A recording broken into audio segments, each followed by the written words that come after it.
This is draft season presented by Moody's, a proud part of the New York Football Giants. I am John Schmeelk, joined as always by Tony Pauline from Essentially Sports. Tony, we are finally back. Our 8-day trek through the cold and ice and winds of Dallas and Mobile. It was very nice to sleep in my own bed over the weekend. And now we're back to the freezing temperatures of the Northeast. So, yes, we went from frigid, and believe me, people, it was cold in Dallas. You probably saw the news with the ice and the snow, but it was cold and it was windy. I mean, it was like cold that hurt you cold. And it was, I mean, I guess Mobile was tropical at 45, 50 degrees, right? Now we're back here. But yeah, it was nice to finally get home, wash my clothes, and take a shower in my own shower. I'll tell you though, man, the end of that second practice in Mobile, I know it only said like low 40s. It felt as cold as it was in Dallas, man. I don't know if it's the moisture in the air or what, but it got cold at the end of those late practices. When the wind kicked up in Mobile, as it does always, often does, Yep, that's when right it by got the water. cold. And then what happened is, for the people who were watching at home, they would know this. The practices were pushed back. So that second practice didn't start until 4 o'clock. By the time practice was halfway through, the sun was going down, and the sun was either in your eyes as it set. So late in the practice, there was no sun out there to try and keep things warm. No, absolutely not. But it was a fun week of practice, Tony. And I think just talking big picture wise, and we're going to roll through position by position what players impressed us in, practice and in the game on Saturday. The practice is obviously the more important part of this, right? But from an overall standpoint, Tony, I think we saw from this group at the Senior Bowl, it kind of reflects what this group all is overall in the draft. Like, I didn't walk away, falling my butt, super impressed by anybody. Like, this guy blew me away. He's going to be a top 15 pick. He pushed himself 20 spots. And then on top of that, you look at what positions impress, and I think it reflects what the strength of the draft class is as well, especially at that edge spot. Yeah, absolutely. I mean, and really, none of the defensive backs over the 8 days. There were a couple here and there. Some of the safeties, Bud Clark in the Senior Bowl, Jalen Husky in the Shrine Bowl, but really no cornerbacks really stood out. I think for me anyway, the big stories were the late add-ons, the guys that really weren't even graded coming into the season that we'll talk about during the podcast that really stood out to me. And you're like, wow, got to go back and do this guy because I finished my Division I AA stuff or my small school stuff. Got to finish this, got to go back and do this guy because I'm almost done with my Big Ten stuff. We'll talk about those names during the podcast. Yeah, absolutely right, Tony. I'm with you. All right, so let's get to it. Let's start quarterback. I mean, this is where everyone wants to start when it comes to the draft. And again, like I said, these games reflected the draft class. And by the way, if you want to hear the Shrine Bowl review, go back. That's our episode last week. It went up last Monday, so go check that out. We review Shrine. We preview Senior. We talk about some of these players there as well. And again, none of these quarterbacks to me, Tony, really, I walked away saying, wow, it was very similar to last year where we kind of got out of that game. We're like, all right, we're fine, but nothing really, blew me away. I guess Nussmeier was the best. I think his performance in the game to me was probably the most impressive thing I saw. But even him, his accuracy was inconsistent during the week. I liked the way he was kind of coaching up his receivers and everything, son of a coach and all that stuff. But, just no one to me, I really walked out of there saying, boy, this is a guy that, I really feel like has a chance to be something when we get to the NFL level. The interesting thing about the quarterbacks is when we had Drew Fabianich on, he said he wanted 8 quarterbacks. He only ended up with 6. So, Ty Simpson, was he invited? Carson Beck, did he try and get him there? So that was the interesting thing. I did think that Cole Payton of North Dakota State played well. I mean, he showed an arm. He's very athletic. He's a first-year starter from North Dakota State. I think he's a guy who really raised his draft stock. He's got terrific size. He's an arm talent. He made some really nice throws. And in a year that's very weak at quarterback, I could see somebody taking him earlier than most people are projecting right now. I was not impressed with Garrett Nussmeier. I know he had a good game, but I go back to Pat White in 2009. Remember that story of Pat White? Pat White was awful during practice. He looked phenomenal during the game. Bill Parcells took him in the second round of the 2009 draft for the Miami Dolphins, played 1 year in the NFL. Now, Nussmeier, he's a little bit more in tune with the position. He's got to go on mentally. His passes were all over the place during practice, and you could see oftentimes in practice where he was trying to overthrow the ball because he doesn't have a big arm, get speed on the throws, and they were high of the mark. So yes, you look at social media, everybody fell in love with Garrett Nussmeier during the game, but it didn't translate in practice, which is more important because a lot of those guys who practiced during the week did not play in the game. So be careful with Garrett Nussmeier. Oh no, Tony, I agree. Like I said, nobody really blew me away. Early fourth round pick, late third round pick. I guess team taking a flyer on him, giving him what they thought about him coming into the year. I think that we're looking at, and I'll throw Taylor Green out there too. Just because he's tall, he's got a big arm, he can run. But again, the accuracy, just in being on time, stuff like that, it just wasn't consistent during the week. Had a lot of receivers waiting for his throws to arrive, and the timing was off. I mean, Taylor Green is a guy, I think he's going to be a middle round pick.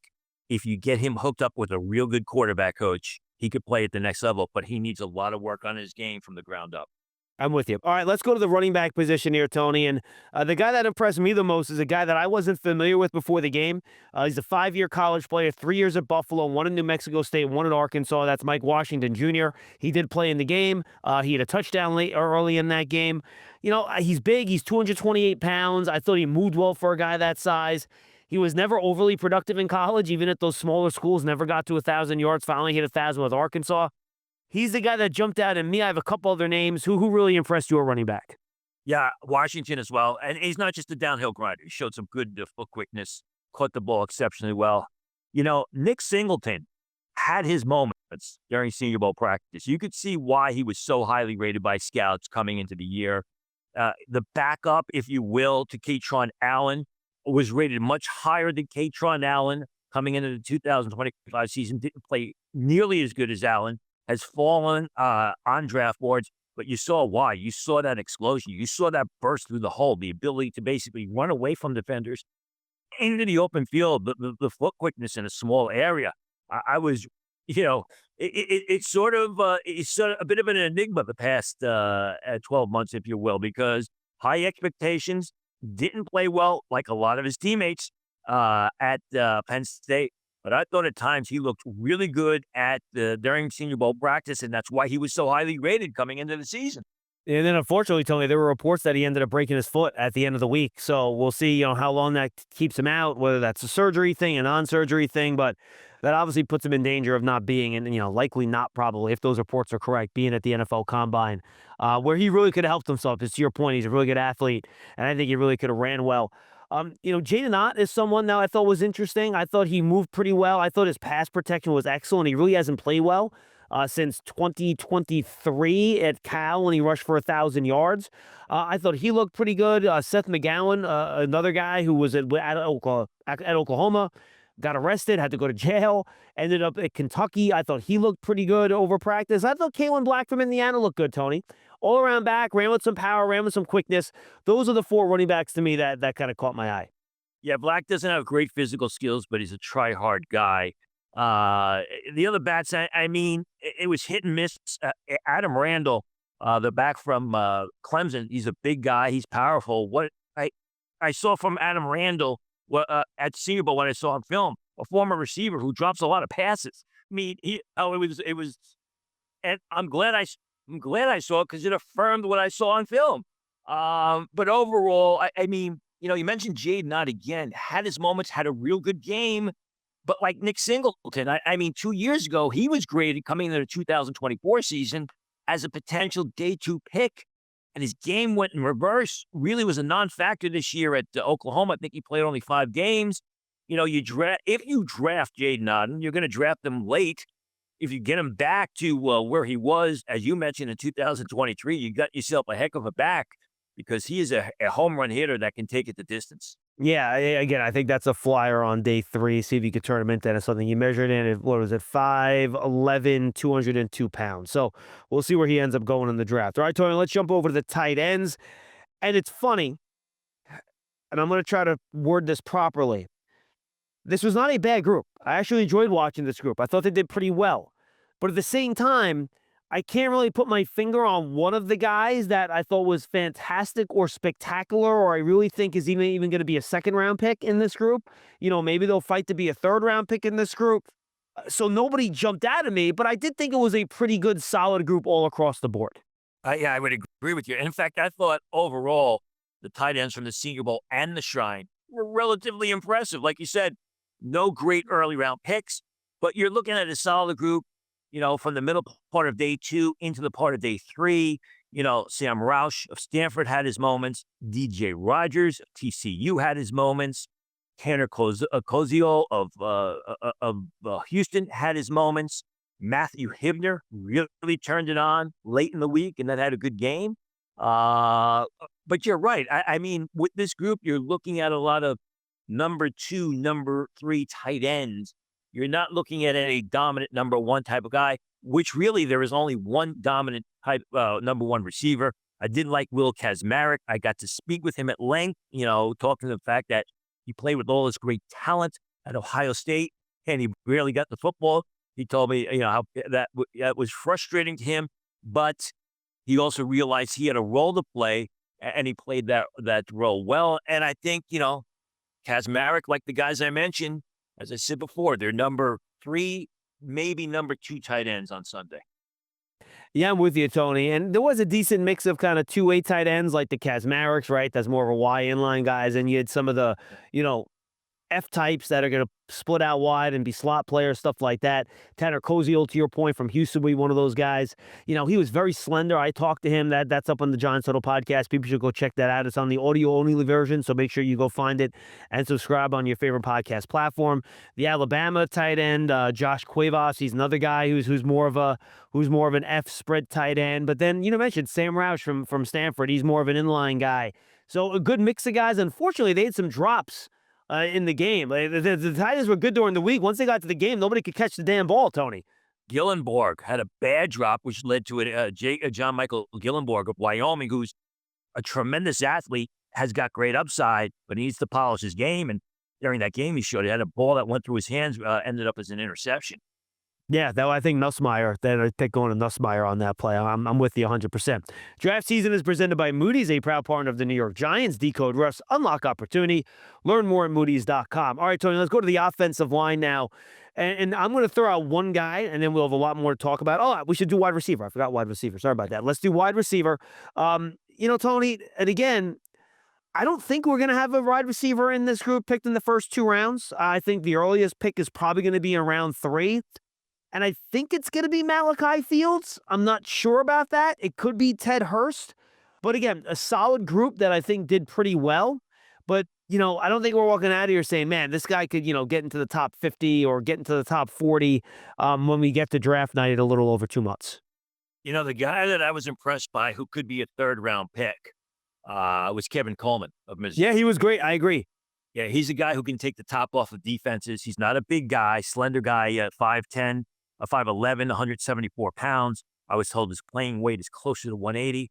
But he's a guy that was tough to cover because of his speed, not only down the field, but also on crossing patterns.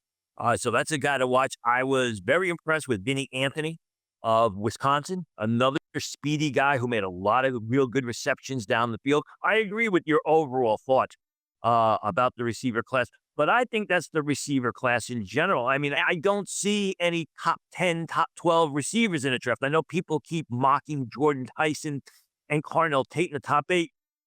Yeah, I just don't see it. I think it's more need than a dominant sort of number one Garrett Wilson, Malik Neighbors type of receiver in this draft.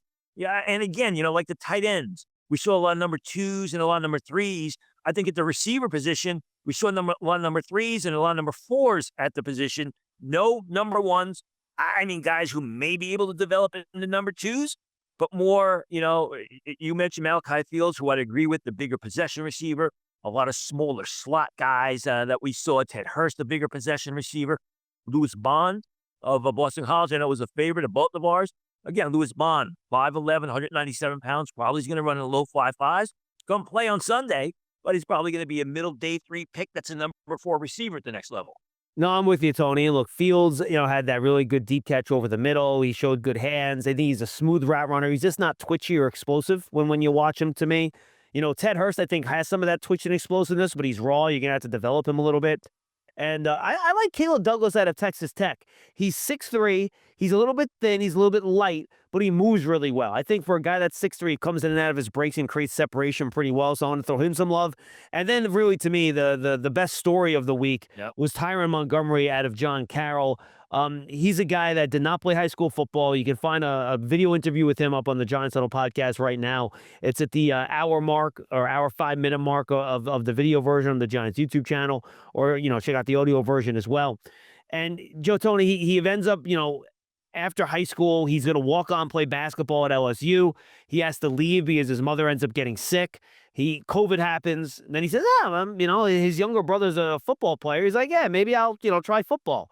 He ends up playing flag football, uses flag football tape to get recruited. What was it, Norfolk State? Was that his first stop, I think? Something like State. Nickel State. Thank you. Sorry about that. And so he's at Nickel State. He ends up losing his starting job. He gets told by the NCAA he loses his Division I eligibility. So he has to go to John Carroll. He plays there for only 2 years. And he shows up. He was a late add to this game. And he was creating better separation than almost any other player in the first 2 days of practice, Tony. He was fantastic. I think it was either Saturday or Sunday when I was at the Players Hotel at the Shrine Bowl, because there really was nothing to do. The whole city was shut down. I got a text from a buddy in the league with Tyron Montgomery, with the Panini Senior Bowl announcing his invitation. And my buddy's like, watch this guy. He's really good. I'm like, who is this guy, Tyron? But it was a good friend of mine. So I was like, all right. And literally from the word go, Montgomery proved that he deserved to be on the field. If you remember, early in that first practice, he smoked Colton Hood. Yep. Smoked him for a long gainer. And I got to interview him as well. And it's like, it's a great story and everything else. And he's very smart. He's very articulate. But I asked him, I said, when you're up at the line against Colton Hood, are you looking where his feet are positioned, or where his shoulders are turning to try and exploit him? Is it as much you're beating him mentally as you are physically? And he said, yes. He says, I saw the way he was leaning. I saw where I could get leverage, and that's the way I went. And I said, you still stayed with the route there? He goes, yes, I stayed with the route, but I could see the way, his body position was, and I knew I had an option to exploit him that way. And that's the way I went. And really, he was terrific on Tuesday. He was terrific on Wednesday. Kind of throttled back on Thursday, I think, because I wished him good luck. I should finish out the week strong. But I mean, overall, he was one of the guys I was talking about at the beginning of the show. Didn't know about him, was not graded by scouts coming into the season. And he leaves now. If he has he told me he's not working out at the combine. He hopes to work out at the Cincinnati Pro Day. That is the plan right now. Cincinnati has a receiver we saw. Cincinnati has a tight end, so there's going to be a lot of coaches there. I mean, you got to talk about Tyron Montgomery as a late-round prospect right now. Yeah, he hasn't gotten the Senior Bowl, the combine invite yet. We'll see if that happens now, given what he did at Senior Bowl. We'll have to keep an eye on that.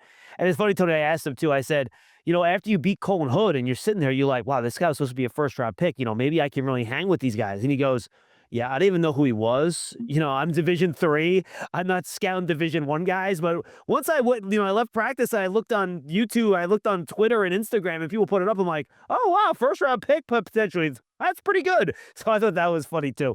It's a fantastic story. And really, again, to your point, Tony, really nice kid, too. Like, he's just really nice kid. I hope he ends up doing well. All right, now let's go to the offensive line. I jumped the gun earlier. We lost Trey Zune after day one, Tony, with an injury. He moved all over the line on day one. I thought he actually did a pretty good job, so I was disappointed we weren't going to see him the rest of the way. But I got to throw some love to, and this is a guy you told me to watch, and you were all over him all week, Max Ioneshour out of Arizona State. To me, best offensive lineman there. I mean, look, the way he moved and the way he played, Tony, I would consider him late first round. Maybe he's more of a second-round pick, but, man, he's big. He can move. I know he's a little raw. He hasn't played football a long time, but that's a guy I'm going to be willing to bet on. He also played well in the game. If you watch the broadcast, they were talking about him in the game, and, he's a big guy that's got power, but as you said, he can move. He can slide off the edge. He can get to the second level and block. I spoke with him at length. He's a very reserved guy, but he knows what he has to do. I heard about him prior to last season, and they said, fourth-round pick. Late first round, I mean, maybe if a team thinks he can play left tackle, but he is a very athletic, powerful, power and athleticism on the right side, who just keeps getting better and better and better. And that's what you want to see. I mean, you want to see he's a better player in 2025 than he was in 2024. I dare say he was a better player during Senior Bowl week than he was during the 2025 season, and he's got an upside. All right, I'm going to throw Jennings Dunker out there and even his teammate Bo Stevens. I think both of them were good. Dunker will probably be a higher pick. He played some tackle. He played some guard. I don't think he moves well enough to play tackle in the National Football League. So if he's a road grading guard field, I think you'll do fine. I thought his teammate, I want to throw that out there too. I thought he did pretty good. And then I kind of like Carver Willis out of Washington, Tony. Nothing spectacular, not a huge road grader. He played tackle at Washington. He played guard, and I think he played some center the last day. I have to go back and rewatch that practice tape to see if he did. But I thought he did okay at guard and center. He's kind of got a chip on his shoulder a little bit. I interviewed him too. You can find that on that same place you can find the other interviews. And I thought could have a chance to be a really good kind of play multiple positions, backup swing offensive lineman to start his career, and then maybe try to work his way into a starting lineup somewhere. First with the Iowa guys, you said Jennings Dunker doesn't move well enough to play tackle. I think they're both power gap guys. You can't put him in his own system. They're both straight ahead. Staying with the theme of guys who came out of nowhere, who really who were not graded by scouts coming into the season that were impressive. Alan Herron of Maryland, who played left tackle, who, in my opinion, every day he was shutting down Dennis Danny Sutton of Penn State. He was shutting down Logan Fanu of Utah.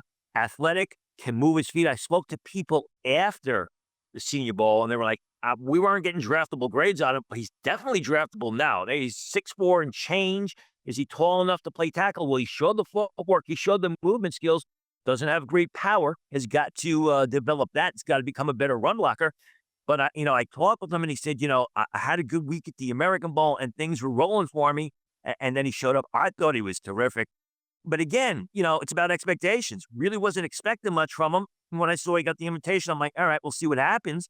And like Tyron Montgomery, wide receiver, Herron was, I thought, absolutely terrific. I thought Keelan Rutledge had some nice reps, the offensive lineman from Georgia Tech.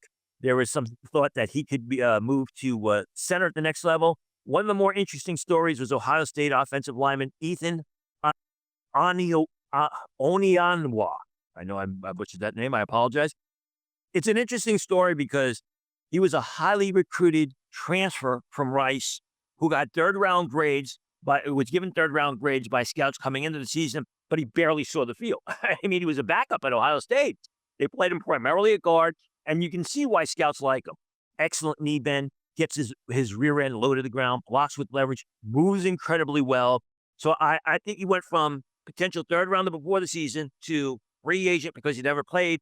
Probably moved back into the late rounds as a developmental zone blocking guard. Yeah, I'm with you. I think those are some good names too, Tony, to keep an eye on. All right, let's go to defensive tackle here, Tony. And good group. I wouldn't call this a dominant group necessarily. I think probably Lee Hunter was probably the best of the group in terms of consistently getting up the field. I thought he did good run and pass out of Texas Tech.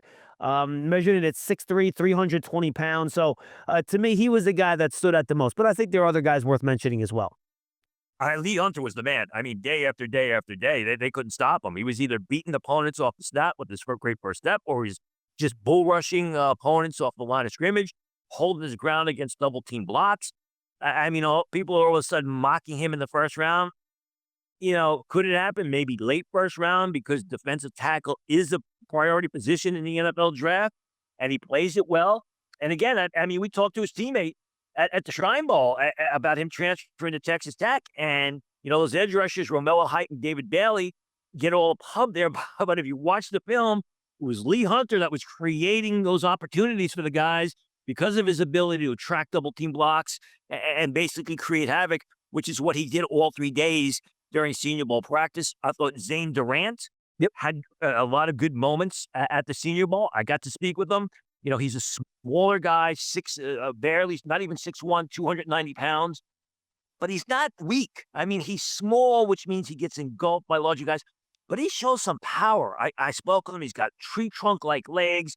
He was able to bull rush opponents off the line in one-on-one blocking.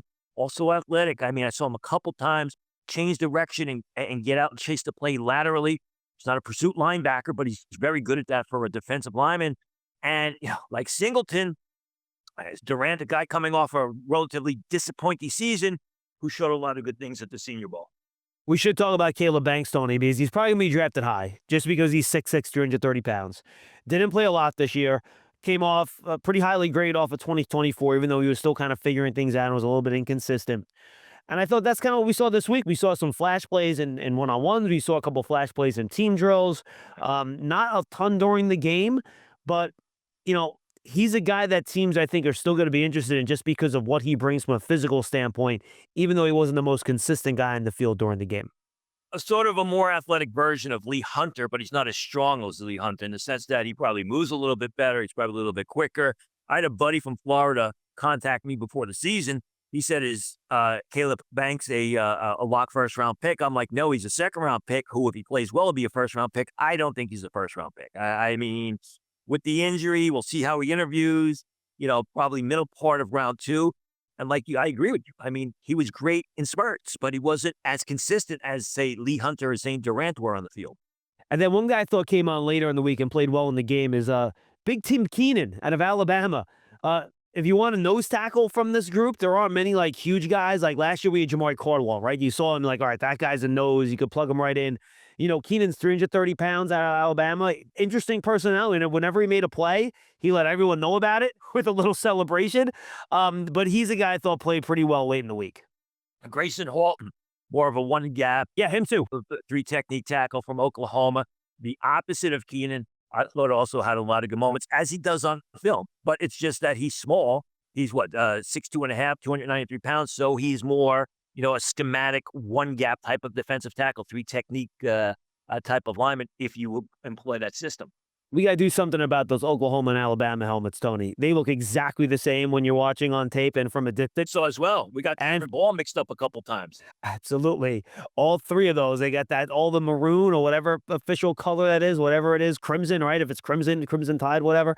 Like, it's killing me. Like, I got to double check 3 times numbers. Then they got the jerseys rolled up. You can't see the number and you're trying to figure it out. It's absolutely killing me. All right.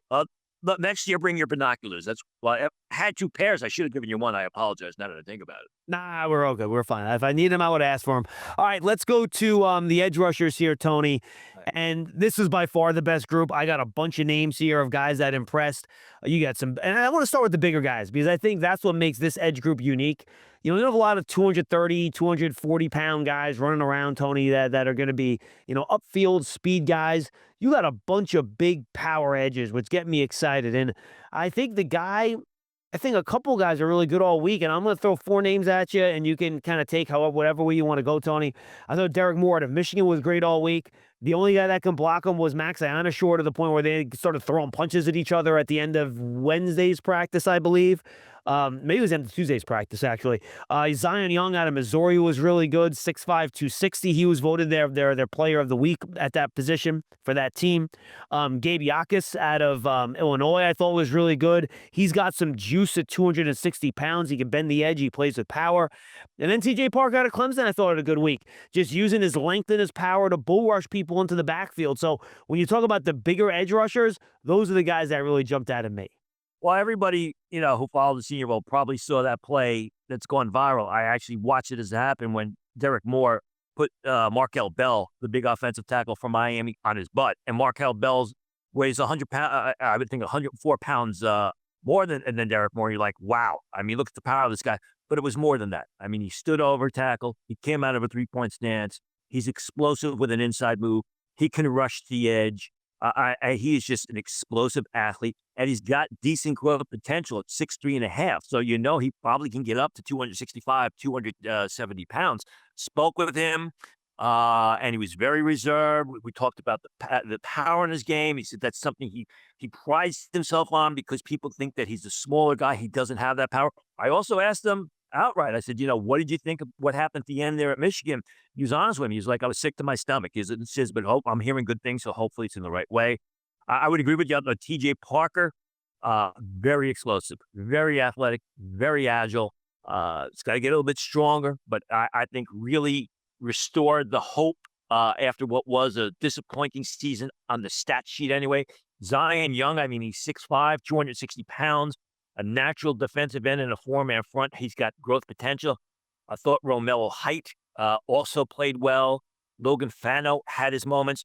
really one of the more interesting stories to me was Quintavious Hutchins of Boston College, who was first invited to the Shrine Bowl, then elevated to the Senior Bowl. If you watch the film this year at Boston College, you got to look hard to find Hutchins because I mean he didn't really make an impact, but you saw some explosion from him. 6'2.5", 230 pounds. So he's going to be standing over tackle. He's not like the kid that came out of Boston College last year, was selected in the second round, but he has those traits in the sense that he's quick. He showed some speed. He's got an upside.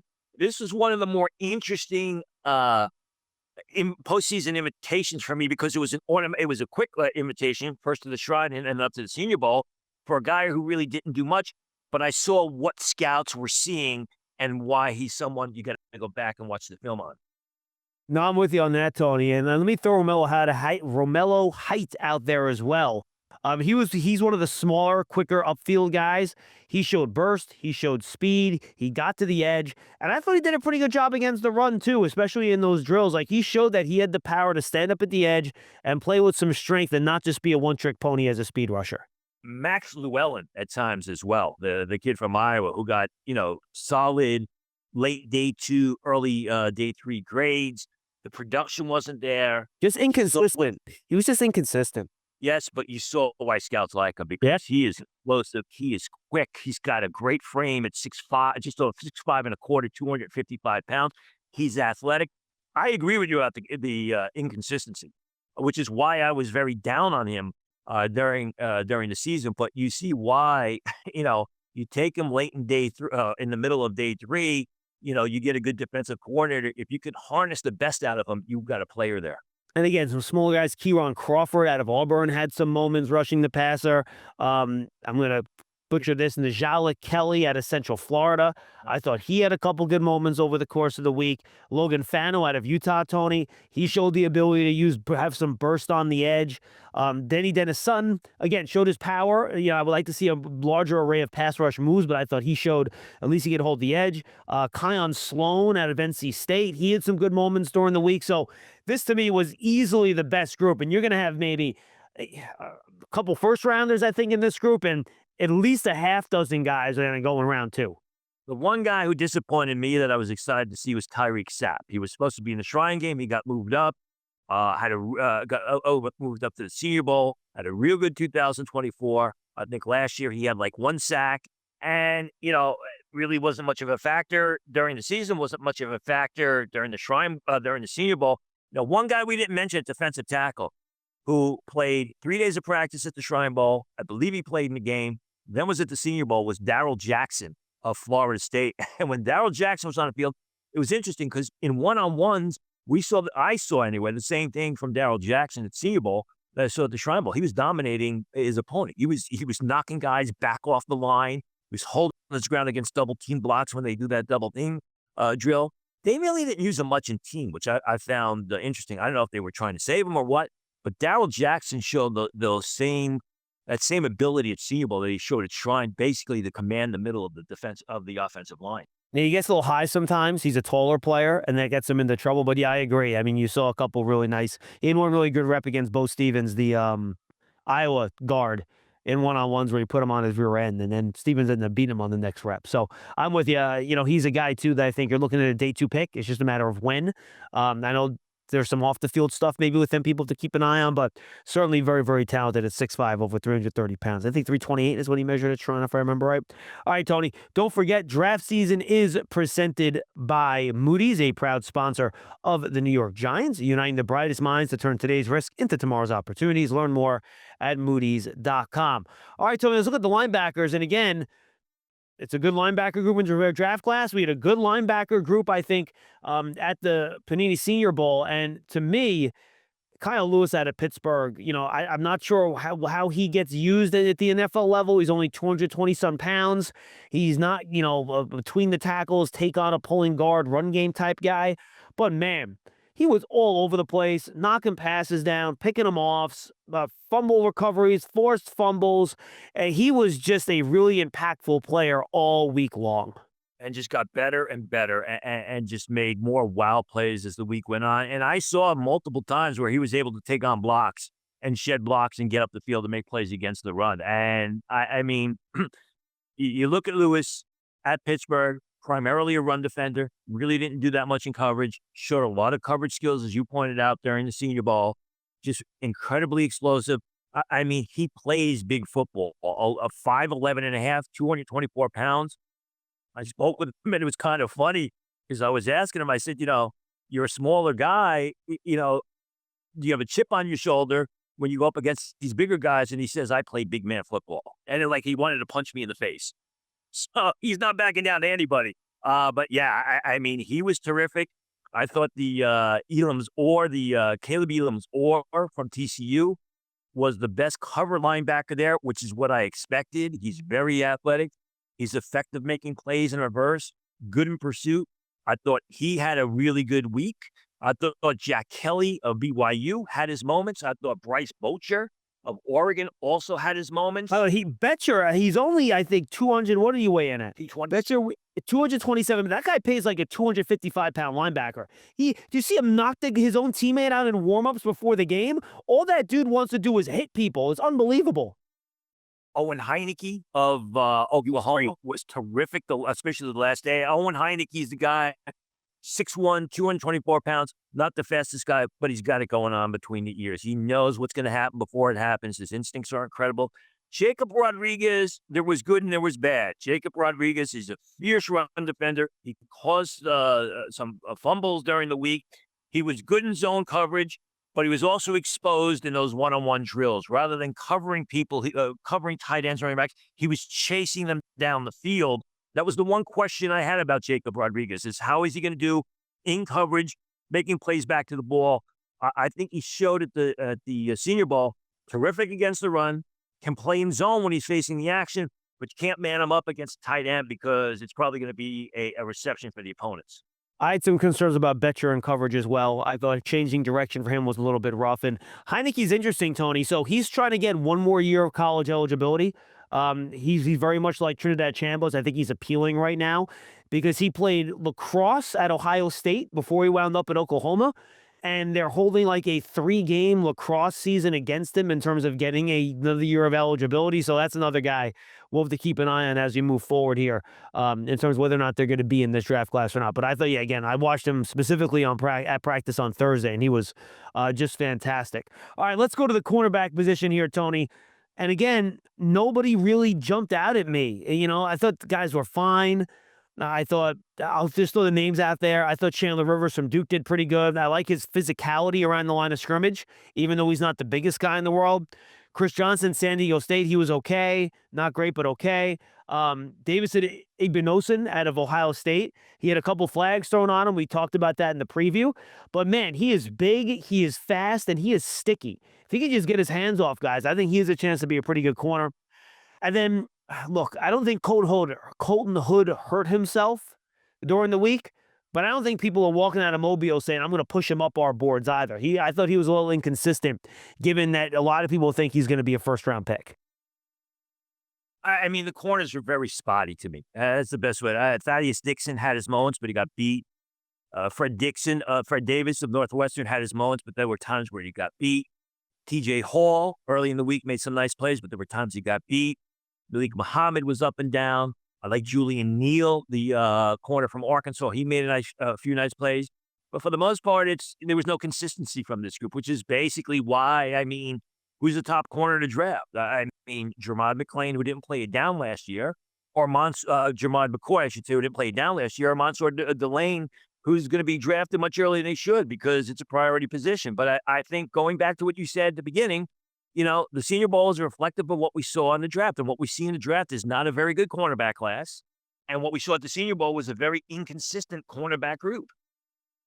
And in the safety group, Tony, look, I always have trouble. I say I'm very upfront about this. I have trouble judging safeties at practice. I just think it's not an easy position to evaluate when you're watching guys in practice. I thought Jalen Kilgore from South Carolina looked pretty good. Athletic guy. He can do a little bit of everything at safety. And I thought actually Skylar Thomas out of Oregon State, actually was a late ad. I thought he looked pretty good. Who else at the safety position jumped out at you? Well, Bud Clark, I really impressed me because Bud Clark, when you watch him at TCU, he looks like a 2-deep zone safety. He showed a lot of range, had a couple of picks. I love the way he was communicating with his teammates in the backfield, the way he was making the calls. I think that really shows a lot for him. Zakai Wheatley of Penn State had his moments. VJ Payne of Kansas State also had his moments. Sean Singleton, I mean, I don't know if he's going to be a safety or a one-gap linebacker. He's a big guy that likes to hit. I think I got more from the safety class than I did from the cornerback class, and maybe it's because I thought the cornerback class was disappointing and inconsistent. But most of these guys at the safety position gave me more than I expected. All right, Tony, give me your 20,000-foot view of what you think you saw from this draft class at Shrine and at Senior, and kind of what it means for the draft class overall. Well, I think, first of all, from the senior, we're disappointed in all the no-shows. I mean, we were getting all excited about the players that were going to be there, the Reuben Baines, the David Baileys, the D'Angelo Ponds, and they all pulled out at the end. I think, number one, you're going to get some surprises at the tight end position. It may not happen on draft day, but 2 or 3 years down the road. You know, we talked about Raritan from Notre Dame at the Shrine Bowl. We talked about Lake McCree from the Shrine Bowl. A couple of guys at the Senior Bowl. Not going to be dominant guys, but they're going to be very productive at the next level. I thought the offensive tackles, even though it's not a good offensive tackle class, left tackle class at the top, I thought the offensive tackle class did better than expected. You know, we mentioned the Arizona State kid here today, Alan Herron from Maryland, although he's going to be a late round pick. We saw we saw the Notre Dame kid, name escapes me now because we're past it, Emil Wagner at the Shrine Bowl, who was really good. So you're going to get some potential steals in those middle rounds of the tackle class. Real good edge rushing class at both position, at both both games. You know, whether it's Rieger from Wisconsin, who's going to be a day 3 pick, or some of the first rounders we saw at the Senior Bowl, but we knew that. And we saw a lot of good linebacker play. So it's really reflective, as you would expect from both games, as to what the draft is going to be. I just think the tight end class, the offensive tackle class, maybe even the safety class, you could get some surprises in the middle, late rounds. Guys that, you know, may take a year or two to blossom. All right, Tony. So the draft process continues. Hopefully, we'll get some word on these appeals from the Heineke's and the Chambliss of the world over the next few weeks. We leave for the combine, I believe, 3 weeks from today, right? We arrive on that Monday. That would be the 23rd. We're recording this on Monday, so I believe that is the week for the combine. Let me double check that. It is. Well, I'm leaving Tuesday the 24th, so I will be leaving 3 weeks from tomorrow. So, yeah, I mean, yeah, the NFL Combine is the 22nd to March 2nd. So, we'll be departing in about 3 weeks for the NFL Combine. That gets going. So we'll have a Combine preview coming early that week. And the next 2 weeks, Tony, I guess we should probably reset what the top of this draft class looks like. Maybe we'll go through who our first-round grades are as we start to get ready for the NFL Combine. As now this draft process is only about 2.5 months left, maybe a little bit more than that, almost 3 months left before we find out where these players end up going. Yeah, interesting. And just, I think overall the Shrine and Senior Bowl, some guys made movements in the later rounds, but it wasn't a situation where, and that's the shape of the way things are these days. I don't think anybody really shot up into the middle, early part of round one, in large part because most of those guys aren't playing in these games anymore. Yep, I'm with you, Tony. All right, my friend, enjoy being back in your bed for the next week, and we will talk next week as we begin to get ready for the NFL Combine and we kind of reset what the top of this draft is going to look like. Look forward to it, John. Anything coming out on Essentially Sports people should keep their eye on for you? Scouting reports are starting to be dumped into the big board. We had a lot of news, though. The Shrine and Senior Bowl beat the major media outlets to a lot of news. I was happy about that. And, it's kind of, you kind of mentioned what we're going to do the next couple of weeks. This is kind of a lull, if you will. I mean, you get the Super Bowl, and it is kind of a lull. And then all of a sudden, bam, the Combine hits us, and we're back at full force. So, There'll be things up there. Look for an update on the big board. Look for scouting reports to be imported into that big board. Yeah, there will be no lull here on draft season. For Tony, Pauline, I am John Schmeelk. Thanks so much for being with us. All brought to you by Moody's, a proud sponsor of the New York Football Giants. We will see you next week, everybody.